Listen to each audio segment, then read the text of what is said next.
Assalamualaikum warahmatullahi wabarakatuh. Perkenalkan, saya adalah apoteker by Mailinda Gemantari S Farm M Farm C. Saya adalah seorang dosen tetap pada program studi farmasi di Fakultas Kesehatan Universitas Hamzanwadi. Pada video ini saya akan menjelaskan tentang satu mata kuliah yang saya ampu, yakni mikrobiologi. Pada kurikulum program studi farmasi Universitas Hamzanwadi, mikrobiologi merupakan mata kuliah wajib dengan bobot 2 SKS yang ditawarkan pada semester ganjil. Di dalam mata kuliah mikrobiologi ini, mahasiswa mempelajari tentang bakteri, fungi, serta virus dan parasit, serta kaitannya dengan sifat morfologi dan fisiologinya, sifat patogenisitasnya, teknik isolasi dan identifikasinya, kemudian teknik pengujian aktivitas antimikroba, serta pemanfaatannya dalam bidang farmasi. Mata kuliah mikrobiologi ini disusun untuk mencapai sebanyak 7 capaian pembelajaran lulusan. CPL yang pertama yaitu menunjukkan sikap bertanggung jawab atas pekerjaan di bidang keahliannya secara mandiri. Yang kedua yaitu menguasai pengetahuan ilmu dasar biomedik dalam menganalisis penyakit di tingkat sel, organ serta organisme. Kemudian CPL yang ketiga yaitu menguasai konsep analisis fisika, kimia, dan biologi, meliputi struktur senyawa bahan aktif dan aktivitasnya dalam pengembangan sediaan farmasi.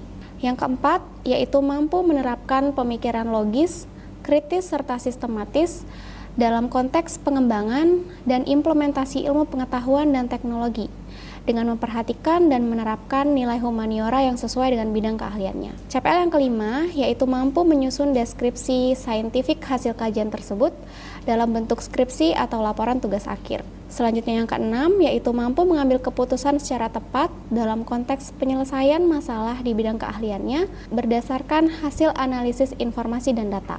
CPL yang keenam, yaitu mampu mengambil keputusan secara tepat dalam konteks penyelesaian masalah di bidang keahliannya berdasarkan hasil analisis informasi dan data. Selanjutnya, CPL yang ketujuh, yaitu terampil dalam mencari dan menguji senyawa bahan aktif dalam pengembangan sediaan farmasi. Ketujuh capaian lulusan tersebut selanjutnya diturunkan menjadi 4 capaian pembelajaran mata kuliah yang diharapkan. CPMK yang pertama, mahasiswa diharapkan memahami pengertian dasar dan konsep mikrobiologi serta ruang lingkupnya. Selanjutnya CPMK yang kedua, yaitu mahasiswa diharapkan mampu menguraikan berbagai metode pengujian aktivitas antimikroba. Yang ketiga, mahasiswa diharapkan mampu mendiferensiasi klasifikasi dan jenis mikroorganisme dalam kaitannya dengan patogenisitasnya. Selanjutnya yang keempat, mahasiswa diharapkan mampu mengaitkan konsep mikrobiologi serta pemanfaatan mikroorganisme dalam bidang farmasi. Mata kuliah ini saya sampaikan dalam 16 kali pertemuan yang terbagi dalam 2 termin pembelajaran. Termin UTS dilaksanakan pada 7 pekan pertama yang selanjutnya akan dievaluasi pada ujian tengah semester pada pekan ke-8.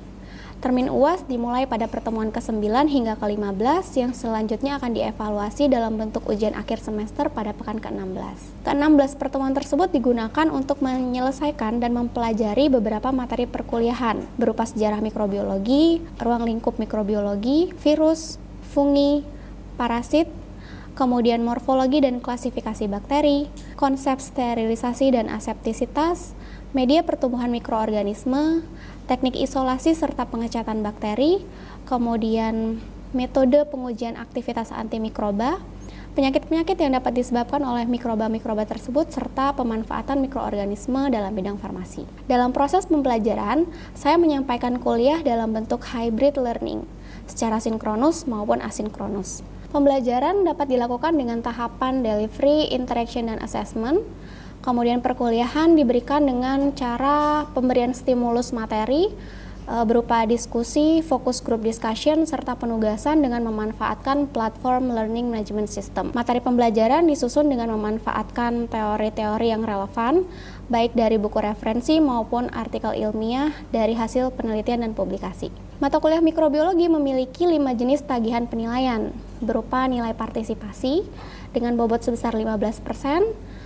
Nilai ini diperoleh dari pengamatan keaktifan dan kesungguhan mahasiswa di dalam kelas. Kemudian nilai tugas sebesar 20%, nilai UTS dan UAS masing-masing dengan bobot penilaian sebesar 25%, serta yang terakhir adalah penilaian kehadiran dengan bobot sebesar 15%. Baik, berikut adalah cuplikan proses pengajaran yang saya lakukan pada kelas mikrobiologi. Saya buka dulu kelasnya ya. Bismillahirrahmanirrahim. Assalamualaikum warahmatullahi wabarakatuh. Waalaikumsalam warahmatullahi wabarakatuh. Oke, selamat pagi semuanya. Pagi, Bu. Terima kasih untuk kehadirannya hari ini. Di pertemuan kali ini kita ketemu lagi ya setelah minggu sebelumnya sudah UTS. Betul? Di pertemuan yang ke-9 kita akan mempelajari materi yang lebih aplikatif dari mikrobiologi. Oke, nah tapi sebelum kita masuk ke materi ini, saya mau minta tolong dulu kepada ketua kelas bisa pimpin doa terlebih dahulu mungkin.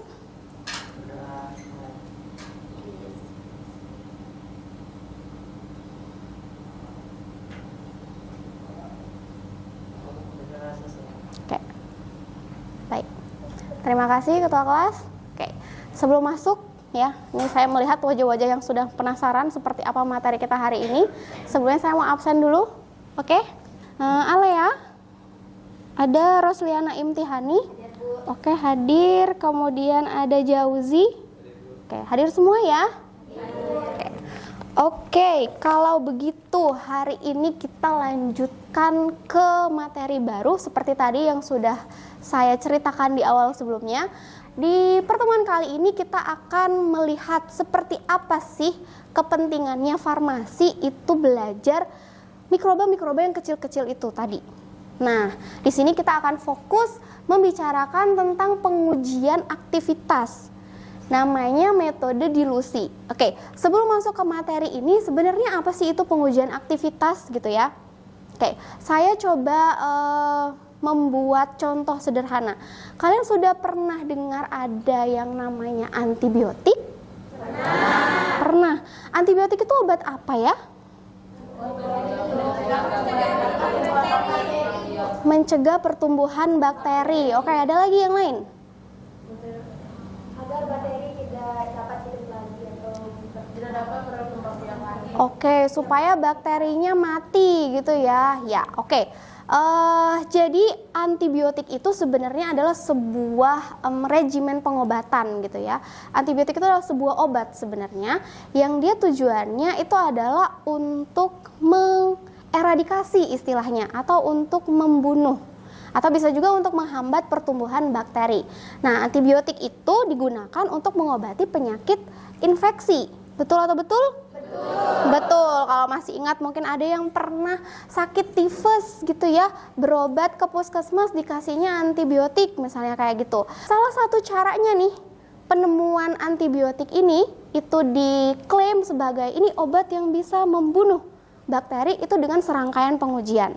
Nah, beberapa caranya itu salah satunya adalah dengan cara metode yang namanya metode dilusi.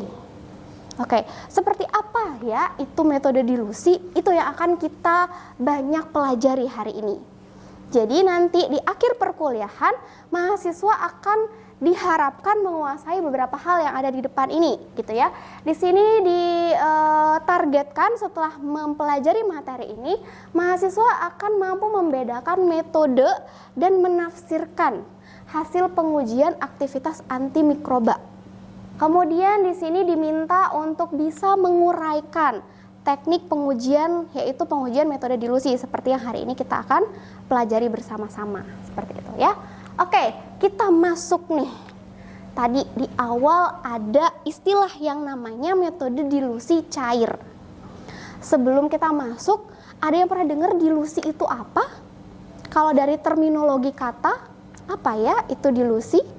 Ya, jadi dilusi itu maksudnya adalah pengenceran. Ya, proses pengenceran. Kenapa disebut dengan proses pengenceran pada metode dilusi cair? Itu karena pada proses pengujiannya melibatkan atau menggunakan media pertumbuhan bakteri yang berupa media cair seperti itu. Ya, oke. Kemudian dari metode dilusi cair yang menggunakan media cair itu tadi akan ditumbuhkan nih bakterinya. Ditumbuhkan bakterinya, kemudian ditambahkan dengan agen-agen tertentu atau bahan-bahan tertentu, sampel-sampel tertentu yang akan dilihat aktivitasnya. Apakah bahan ini itu berpotensi untuk menghambat pertumbuhan bakteri yang diujikan? Atau apakah bahan ini, sampel ini misalnya dari hasil isolasi, dari hasil ekstraksi itu memiliki potensi untuk membunuh misalnya bakteri. Nah, seperti itulah kira-kira metode dilusi cair yang akan kita pelajari pada pagi hari ini. Kemudian untuk tahu aktivitasnya nanti akan ada dua parameter. Dua parameter yang namanya adalah MIC, di sini ada MIC dan ada juga MBC. Nah, dari dua parameter ini nanti kita bisa menerjemahkan apakah bakteri yang diuji ini ya akan bersifat resisten ataukah sensitif terhadap bahan yang akan diujikan. MIC atau kalau dalam bahasa Indonesia istilahnya adalah KHM, kadar hambat minimum atau minimum inhibitory concentration, MIC. Apa itu MIC? Kalau dari terminologi katanya kadar hambat minimum. Nah, MIC itu diartikan sebagai kadar terkecil, ingat ya, kadar terkecil dari suatu bahan yang bisa menghambat pertumbuhan bakteri. Itu parameter yang pertama dari metode dilusi cair. Parameter yang kedua di sini ada MBC. Kalau tadi I dari MIC itu adalah inhibitory, maka B pada MBC itu berarti bakterisidal. Apa itu bakterisidal? Masih ada yang ingat? Membunuh bakteri. Oke, kalau B dari MBC itu adalah bakterisidal, MBC maknanya apa ya? MBC itu diartikan sebagai KBM, kadar bunuh minimum. Kadar bunuh minimum artinya adalah kadar atau konsentrasi suatu bahan yang terkecil yang bisa memberikan respon membunuh bakteri. Ada metode dilusi cair ya. Di sini banyak memanfaatkan media dalam bentuk cairan. Sehingga untuk mengetahui seperti apa bakteri yang hidup, seperti apa bakteri yang mati dalam sebuah media cair, yang dilihat adalah kenampakan visualnya. Kenampakan visualnya yaitu dengan melihat kekeruhannya. Nah, parameter itulah nanti yang akan membantu kita untuk mencari tahu seperti apa atau kadar berapa yang menunjukkan MBC dan MIC. Oke, sampai sini bisa diterima? Ada pertanyaan dari konsep MIC dan MBC? Tidak ada? Kita lanjutkan? Oke, kalau begitu kita lanjutkan. Nah, ini adalah ilustrasi, ya ini gambar aja, ilustrasi bagaimana caranya kita bisa menentukan nilai MIC. Kita lihat ilustrasi di depan ini. Ya, ilustrasi di depan ini menunjukkan ada percobaan gitu ya, menggunakan tetrasiklin dengan beragam seri konsentrasi. Di sini ya, coba kita lihat sama-sama. Ada konsentrasi 0 ya. Kemudian ada 1, 2, 4 dan 8. Di sini satuannya adalah mikrogram per mililiter. Oke. Dari beragam seri konsentrasi tetrasiklin ini diberikan atau dikulturkan sebuah mikroba, sebuah bakteri. Sama seperti yang kalian lakukan di laboratorium pada saat praktikum, gitu ya. Kemudian setelah dikulturkan, diinkubasi. Ya. Setelah diinkubasi semalaman biasanya dikeluarin lagi nih tabungnya, ada berapa? Ada 5 tabungnya. Kemudian diobservasi. Ternyata ada perbedaan dari kelima tabung setelah diinkubasi itu tadi. Ya, kita lihat sama-sama di depan.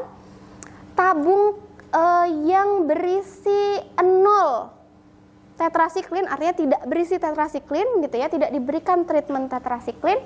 Di sini hasilnya keruh.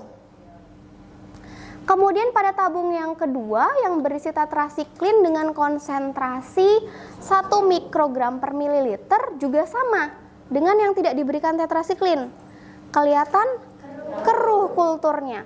Tapi pada tabung yang ketiga sampai yang kelima yang berisi tetrasiklin dengan konsentrasi 2, 4, dan 8 itu tidak terlihat adanya kekeruhan. Nih, beda kan ya?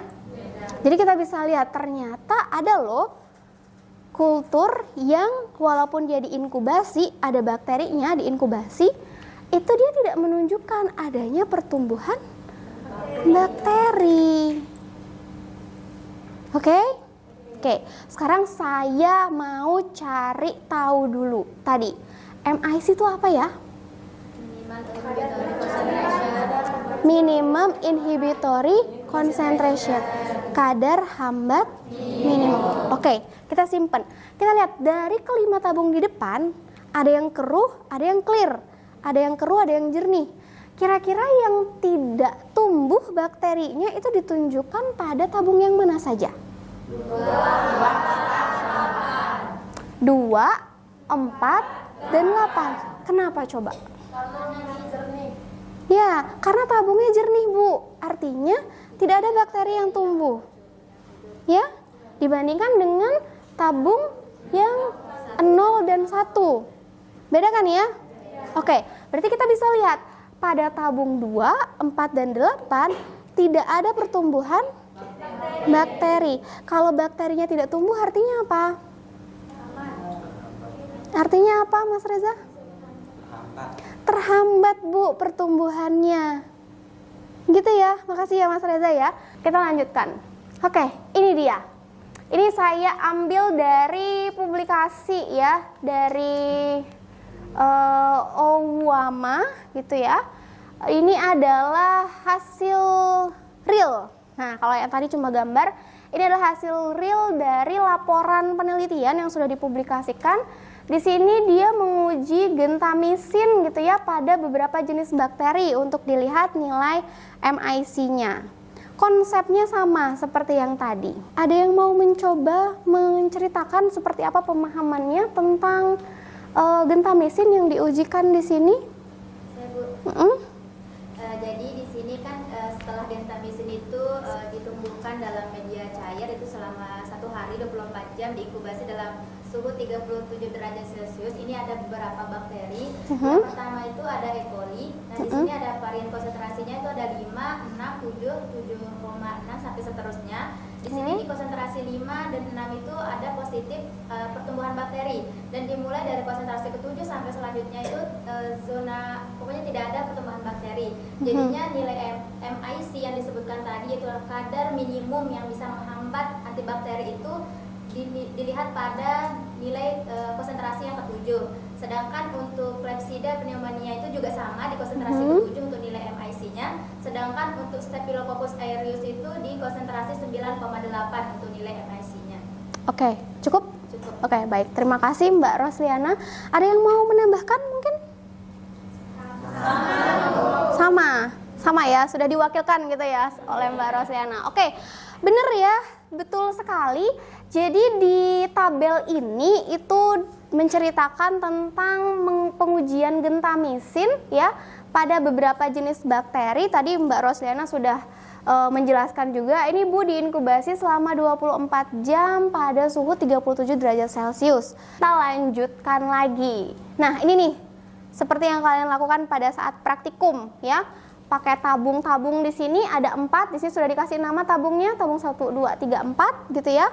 Kemudian di sini sudah dibantu menerjemahkan.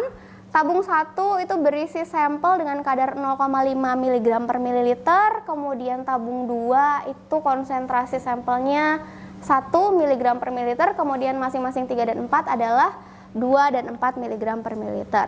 Pengujiannya sama gitu ya, diinkubasi, kemudian dia dapatkan hasil seperti tabel yang di depan ya. Tabung 1 menunjukkan kulturnya keruh. Artinya apa kalau keruh? Ada atau tidak ada? Ada pertumbuhan bakteri. Oke, kemudian untuk tabung 2, 3, dan 4 itu menunjukkan hasil yang jernih setelah dikultur. Kalau dari ilustrasi ini nilai MIC-nya berapa? 2. Berapa? Tabung nomor 2. Tabung nomor 2 di sini memiliki konsentrasi sampel sebesar 1 mg per mililiter. Benar nggak ya? Coba kita lihat. Oke, benar. Benar ya, nilai MIC ditunjukkan pada tabung nomor 2. Itu MIC. Ternyata nih, dari nilai MIC ini kita bisa lanjutkan ke penentuan MBC. Apa itu tadi MBC?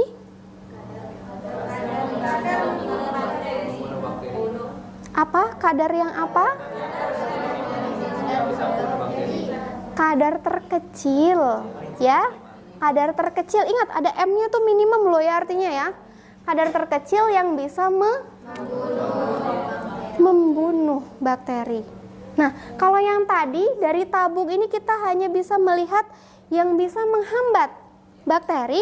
Kalau MBC kita mau cari tahu Bu yang mau membunuhnya tuh berapa. Kalau tadi kan masih terhambat aja nih pertumbuhannya. Kalau yang membunuh seperti apa Bu? Nah, caranya untuk menentukan nilai MBC itu adalah melanjutkan pengujian dari MIC yang sudah didapatkan. Kalau tadi kita udah kultur nih di tabung, kita dapat nilai MIC. Untuk MBC kita lanjut kultur dia pada media padat. Yang dikultur yang mana Bu? Hasil dari masing-masing kultur dalam tabung. Jadi kalian kalau sudah dapat nilai MIC-nya di media cair, kalian masukkan ose steril, kemudian kalian goreskan pada media padat yang sudah disterilkan, kemudian diinkubasi. Begitulah cara menentukan nilai MBC. Yang dilihat yang mana Bu kalau MBC? Sama dengan MIC. Yang dilihat adalah konsentrasi paling kecil yang menunjukkan tidak adanya pertumbuhan bakteri. Mirip. Ya, yang dilihat sama-sama konsentrasi mana yang paling kecil tidak memunculkan adanya bakteri. Oke, coba kita lihat di sini. Ceritanya di sini tabung nomor 1 dikultur pada kuadran 1, kemudian tabung nomor 2 dikultur pada kuadran yang kedua, begitu seterusnya yang ketiga dan keempat masing-masing kuadran 3 dan 4. Setelah diinkubasi didapatkan hasil kayak gini nih. Ternyata tabung nomor 1 terlihat adanya pertumbuhan bakteri. Ya, di kuadran nomor 2, 3 dan 4, hasil dari kultur tabung nomor 2, 3 dan 4, ada yang tumbuh nggak? Nggak ada. Oke, kalau hasilnya kayak gini, MBC-nya yang mana kira-kira? Tabung nomor 2. Loh, kenapa nomor 2? 2, 3 dan 4 kan sama-sama tidak ada tuh bakterinya yang tumbuh. Karena dari kuadran 2, 3, dan 4 setelah dikulturkan itu berasal dari tabung 2, 3, dan 4 yang mana konsentrasi sampel paling kecil ditunjukkan oleh tabung nomor 2 sehingga nilai MBC-nya itu ditunjukkan pada kuadran nomor 2 yaitu konsentrasinya berapa? 1 mg per mili. Oh, berarti dari pengujian ini nilai MIC dan MBC-nya sama ya? Sama-sama pada tabung yang kedua dengan konsentrasi sebesar 1 mg per mililiter. Gitu. Ya. Jadi untuk menentukan nilai MBC kita harus dapat nilai MIC-nya dulu. Seperti itu, ya. Karena MBC itu didapatkan dari kelanjutan pengujian menggunakan MIC. Itu dia materi kita hari ini. Sebelum saya tutup, saya ada sedikit stimulus nih ceritanya untuk kalian. Oke, untuk melihat apakah benar-benar nih teman-teman di depan saya ini beneran sudah paham sama materi MIC dan MBC. Oke, saya punya sedikit game untuk kalian. Boleh di-scan barcode-nya?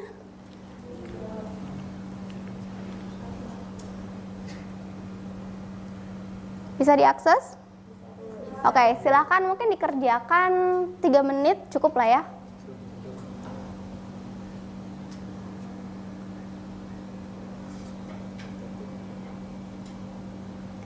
Oke, sudah? Sudah selesai? Sudah? Oke nggak? Bisa dijawab semua? Bisa. Bisa? Yakin? Yakin. Oke, sebelum saya akhiri, ada yang ingin ditanyakan terkait materi hari ini? Satu, ada lagi? Dua, oke, satu dulu kali ya. Silakan, Mbak Nurul. Izin bertanya, tadi saya lihat di gambar dengan cara metode sumuran cara bentukan MIC-nya itu memiliki warna yang hampir sama. Bagaimana cara kita menentukan MIC itu? Penentuan MIC pada metode sumuran yang tadi ya. Oke. Jadi tadi Mbak Nurul itu bertanya, Bu, tadi Ibu memberikan ada ilustrasi penentuan nilai MIC yang bukan menggunakan kamu, tapi menggunakan sumuran. Itu warnanya mirip-mirip, Bu. Bagaimana ya caranya tahu nilai MIC-nya itu ditunjukkan pada sumuran yang mana, gitu ya? Benar ya Pak pertanyaannya? Oke, tadi mau coba menjelaskan? Kan di sini MIC itu adalah kadar terkecil yang mampu menghambat suatu pertumbuhan bakteri. Nah, kalau warnanya sama itu mungkin nanti kalau dia yang sumuran kita bisa menggunakan alat mungkin apa ya namanya kemarin spektrometer itu untuk bisa mengetahui mana sih sebenarnya kadar dari MIC dari suatu pengujian yang dilakukan. Tapi kalau kita menggunakan tabung nanti bisa kita menggunakan senter, bisa benar-benar mengetahui mana yang tingkat kegaruhannya itu atau yang menunjukkan MIC-nya. Mungkin hanya itu. Oke, terima kasih ya Mbak. Siapa Mbak? Mbak Umi. Mbak Umi. Oke Mbak Umi, terima kasih tadi penjelasannya. Karena mesti panjangkan sedikit ya Mbak ya. Tadi jawabannya sudah bagus gitu ya. Coba saya ingin sedikit meluruskan saja. Di sini ditunjukkan bahwa MIC-nya itu ditentukan dari warna media yang remain tetap sama ketika sebelum dikulturkan. Karena kita lihat di sini perbedaannya sebenarnya terlihat cuma agak kurang jelas gitu ya. Di sini kita lihat sama-sama, ini semakin ke kiri konsentrasi sampelnya semakin kecil, itu menunjukkan warna medianya juga semakin hilang. Ya, digantikan dengan sedikit ada warna kehitaman yang menunjukkan adanya pertumbuhan bakteri. Oke, kalau sudah jelas semuanya, saya ada oleh-oleh sedikit nih. Nah, ini untuk penguatan, untuk meyakinkan saya beneran nggak nih sudah paham konsep MIC dan MBC, gitu ya. Oke, di sini ada beberapa video yang bisa kalian tonton, gitu ya. Kemudian di sini saya meminta untuk membuat tulisan yang menjelaskan tentang MIC dan MBC. Setelah kalian mengikuti kelas saya dan menonton video, seharusnya video yang sangat menarik gitu ya untuk kalian. Kalian diminta untuk membuat esai dengan beberapa poin di sini. Nanti esainya tolong dikumpulkan di e-learning. Ya, gitu. Oke. Terima kasih. Mohon maaf kalau ada kekurangan. Saya akhiri. Wassalamualaikum warahmatullahi wabarakatuh. Waalaikumsalam warahmatullahi wabarakatuh. Demikian adalah deskripsi dan cuplikan proses pengajaran yang saya lakukan dalam mata kuliah mikrobiologi. Semoga dapat memberikan gambaran proses pengajaran untuk memenuhi unjuk kerja Tridharma Perguruan Tinggi. Atas perhatian Bapak dan Ibu, saya sampaikan terima kasih.